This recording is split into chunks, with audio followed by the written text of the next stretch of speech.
Friends, வணக்கம். Welcome to Nilamagan time channel. இன்னைக்கு நம்ம பார்க்க போகிற தலைப்பு, நியூ ஜிஎஸ்டிக்கு அப்ளை பண்ணுறவங்க அப்ளை பண்ணி முடிச்சதுக்கு அப்புறம் ஃபைனலாக வந்து ஆதார் ஆத்தன்டிகேஷனும் பண்ணி ஆகணும். அது பண்ணினாதான் ஜிஎஸ்டி ப்ராசஸ் கம்ப்ளீட் ஆனது மாதிரி கணக்கு வரும். அதுக்கப்புறம் தான் நமக்கு ஏஆர்என் நம்பர் ஜென்ரேட் ஆகும்.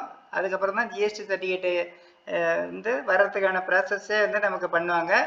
இப்போ இந்த ஆதார் ஆத்தன்டிகேஷன் எப்படி பண்ணுறது அப்படிங்கிறத பற்றி இப்போ பார்ப்போம். வாங்க வீடியோ போகலாம். இப்போ வந்து இந்த ஆதார் ஆத்தன்டிகேஷன் எல்லாரும் பண்ணி ஆகணுமா, எல்லாருக்குமே வந்து இந்த லிங்க் வருமா, மெயிலுக்கு லிங்க் வருமா அப்படின்னாக்க, இப்போ வந்து நம்ம ஜிஎஸ்டி அப்ளை பண்ணுறோம், நியூ ஜிஎஸ்டிக்கு அப்ளை பண்ணுறோம் அப்படின்னாக்கா அதில் உள்ள வந்து ஆதார் ஆத்தன்டிகேஷன் வந்து எஸ் அப்படின்னு நம்ம வந்து டிக் பண்ணியிருப்போம். அதாவது டிஃபால்ட்டாக வந்து எஸ் அப்படின்னு தான் இருக்கும். அப்போ வந்து நம்ம ஓகே கொடுத்துட்டு போயிடுவோம், சப்மிட் ஆகிடும். அது மாதிரி பட்சத்தில் நமக்கு வந்து எல்லாருக்குமே வந்து லிங்க் வந்திருக்கும். ஒருவேளை வந்து அதை நோன்னு கொடுத்துட்டு சப்மிட் பண்ணுறவங்களுக்கு மட்டும் அந்த லிங்க் வராது. நோன்னு கொடுத்தோம்னாக்கா ஜிஎஸ்டி சர்டிஃபிகேட் எடுத்ததுக்கு அப்புறம் திரும்ப வந்து ஆதார் ஆத்தன்டிகேஷன் கம்பல்சரி பண்ணுறது மாதிரி வரும். அதுக்கு நம்ம நியூ ஜிஎஸ்டி அப்ளை பண்ணும்போது எஸ் கொடுத்துட்டு நம்ம ஆதார் ஆத்தன்டிகேஷன் வந்து எஸ் கொடுத்துட்டு சப்மிட் பண்ணுறது நல்லது. அது மாதிரி சப்மிட் பண்ண பட்சத்தில் நம்மளுடைய மெயிலுக்கு ஒரு லிங்க் வரும். இதில் பாருங்கள், இது மாதிரி மெயில் வந்திருக்கோம்.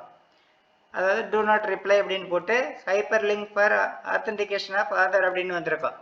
இந்த லிங்கை வந்து கிளிக் பண்ணுங்கள்.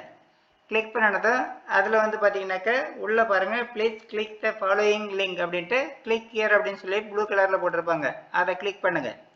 கிளிக் பண்ணதுக்கு அப்புறம் நெக்ஸ்ட் பேஜ் வரும். அதில் வந்து பார்த்தீங்கன்னா இந்த செக் பாக்ஸ் ஒன்று இருக்கும், அதை வந்து டிக் பண்ணிங்க.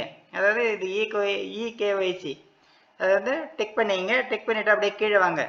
கீழே வந்தது இதில் வந்து விஐடி நம்பரை இல்லை வந்து ஆதார் நம்பர் அப்படின்னு கேட்கும். ஆதார் நம்பரை நம்ம டிக் பண்ணிக்கலாம். டிக் பண்ணிவிட்டு உங்களுடைய ஆதார் நம்பரை என்டர் பண்ணுங்கள். இப்போ அதாவது ஜிஎஸ்டி யார் பதிவு பண்ணியிருக்காங்களோ அவங்களுடைய ஆதார் நம்பர். இதே வந்து பார்ட்னர்ஷிப் கன்ஷன் அப்படின்னாக்க அதில் வந்து மெயின் அப்ளிகண்ட் யாரோ அவங்களுடைய ஆதார் நம்பரை என்டர் பண்ணுங்கள். என்டர் பண்ணிவிட்டு வேலிடேட் ஆதார் நம்பர் அப்படிங்கிறத கிளிக் பண்ணுங்கள். கிளிக் பண்ணினதும் ஆதாரில் ரெஜிஸ்டர் பண்ண மொபைல் நம்பருக்கு ஓடிபி வரும். அந்த ஓடிபியை இந்த என்டர் ஓடிபி அப்படிங்கிற கட்டத்தில் என்டர் பண்ணுங்கள். என்டர் பண்ணிவிட்டு வேலிடேட் ஓடிபி அப்படிங்கிறத கிளிக் பண்ணுங்கள். கிளிக் பண்ணினதும் இது மாதிரி சக்ஸஸ் அப்படின்னு வந்துடும். இதை வந்து ஓகே கொடுத்துருங்க. இது மாதிரி வந்து வந்துடும். அதாவது ஃபோட்டோவோட உங்களுடைய name, address, date of birth எல்லாமே, இந்த டீட்டெயில் எல்லாமே வந்துடும். ஆதாரில் உள்ள டீட்டெயில் காமிக்கிறதில்ல. இதுதான் வந்து ஆதார் ஆத்தன்டிகேஷன் பண்ணுற மெத்தடு. அதாவது நியூ ஜிஎஸ்டி அப்ளை பண்ணதுக்கப்புறம் ஒரு 15 மினிட்ஸில் வந்து நமக்கு வந்து ஆதார் ஆத்தன்டிகேஷன் லிங்க் வந்து மெயிலுக்கு வரும். அந்த மெயிலை கிளிக் பண்ணி இந்த ப்ராசஸை வந்து முடிச்சிட்டோம் அப்படின்னாக்கா இதுக்கப்புறம் வந்து ஒரு 15-30 மினிட்ஸில் நமக்கு ஏஆர்என் நம்பர் வந்துடும். அதுக்கப்புறம் வந்து ப்ராசஸ் பண்ண ஆரம்பிச்சிடுவாங்க. இந்த வீடியோவை பார்த்து ஆதார் ஆத்தன்டிகேஷன் வந்து யாரெல்லாம் வந்து பண்ணணுமோ அவங்களாம் வந்து இந்த வீடியோ பார்த்து ஆதார் ஆத்தன்டிகேஷன் பண்ணுறதுக்கு வாழ்த்துக்கள். இந்த வீடியோ பிடிச்சிருந்தா லைக் பண்ணுங்கள், ஃப்ரெண்ட்ஸுக்கு எல்லாருக்கும் ஷேர் பண்ணுங்கள், கமெண்ட் பண்ணுங்கள்.